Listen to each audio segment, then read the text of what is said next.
Meteorologist Jeremy Lewan bundled up in the backyard. Bundled up with all of the layers. I got 4 layers on top, 2 on the bottom, 2 on the socks. And Chelsea, it's cold enough here to freeze the beautiful pond behind us. I know our froggy friends, Soggy and Sprinkles, are somewhere in there hibernating, but we've had some ice on the pond and ice all over central and northeastern Pennsylvania. It is a beautiful sight, and I've got some beautiful pictures of the ice as well. This one's from Carol in Mount Cobb. Take a look at this. A bird perfectly perched on an icicle there. I know there's icicles across central and northeastern Pennsylvania. We've been below the freezing mark now for 5 days in a row. Mount Cobb, Lackawanna County, beautiful photo, Carol. And this one's from Gary. This is showing a frozen over lake with snow on top from Sweet Valley in Luzerne County.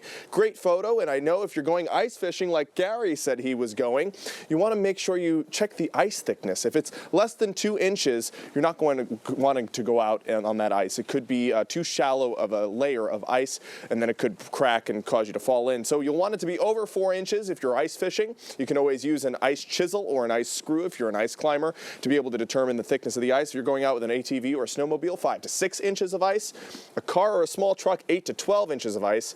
And for a medium truck to be out on ice, you'll want it to be at least 12 to 15 inches in thickness. I don't think that's occurred just yet because we haven't had enough long stretches of below freezing temperatures to create that thick ice, but we definitely do have ice thick enough for ice fishing. Just make sure it's definitely 4 inches or more in order to be able to go out safely. 17 was our high temperature today in Avoca. That's chilly. 12 in Mount Pocono, 21 in Allentown, 23 for Williamsport, and 23 for Selinsgrove. So we struggled to reach the 20s even for a lot of us. And just to put that 17 into perspective, our coldest high temperature for this date, January 20th, was 12 degrees back in 1984, 40 years ago. So we were just 5 degrees off the record coldest high temperature for this date. And to put the cold into perspective, I know it's cold out there, but it is not as cold as it has been in the past in Pennsylvania. Back in 1904, we hit negative 42 in Smethport in McKean County. And of course, it's not as cold as the coldest temperature in the lower 48, negative 70, and in the entire 50 states, negative 80 there in Alaska. Very, very cold temperatures across the United States, and we're not nearly that cold, but nonetheless, definitely cold enough to bundle up into many layers. Here's a great view.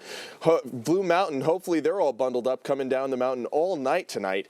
16 is the current temperature. Our high again was 17, and our sunset today was at 5:04 p.m. 13 mile-per-hour winds out of the northwest. Here's our current temperatures across the region in the teens and still in the 20s for some. 21 in Lewisburg, 21 in Danville, 22 in Selinsgrove, but already 8 degrees in Mansfield and 7 in Storuca. We're anywhere from 2 to 9 degrees colder than we were 24 hours ago.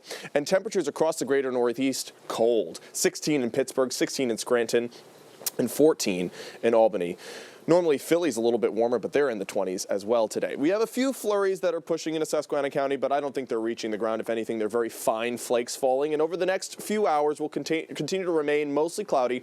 But tomorrow morning, we'll see the sunshine return once again, and it'll be mostly sunny by the afternoon. And Monday starts off mostly sunny as well, but then we'll see clouds start to push in from the west. They'll fill in across central and northeastern Pennsylvania by around 2, 3 o'clock, and the end of the day will remain cloudy. So at least it'll remain sunny in the morning hours on Monday. And then we're tracking our next system that'll approach Pennsylvania by Tuesday afternoon. We could start off with a quick shot of some snow, maybe a ½ inch of snow that'll accumulate, and then it'll switch over to a mix and then some rain. And then we'll see that mix and rain continue through 6 o'clock in the morning on Wednesday. So just do be aware that your commute on Wednesday morning could be a slippery one. Do take it slow out there. Here's our wind chill, what we're waking up to. Negative 14 in Forest City, waking up to negative 17 in Mount Pocono and 15 below zero in Albrightsville.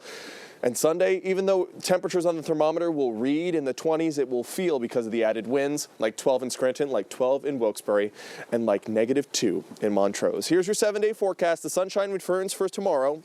Mostly sunny by the afternoon, but that breeze will make those 20s feel like the teens and the single digits too. But by Monday, we are back to average. 35 degrees is our average high temperature, and then we're into the 40s by Tuesday, Chelsea. We're just tracking several waves of rain that could push their way into Pennsylvania, really from Tuesday through Friday. Our next dry day won't be until Saturday. All right, good to know. Thank you so much, Jeremy. You got it.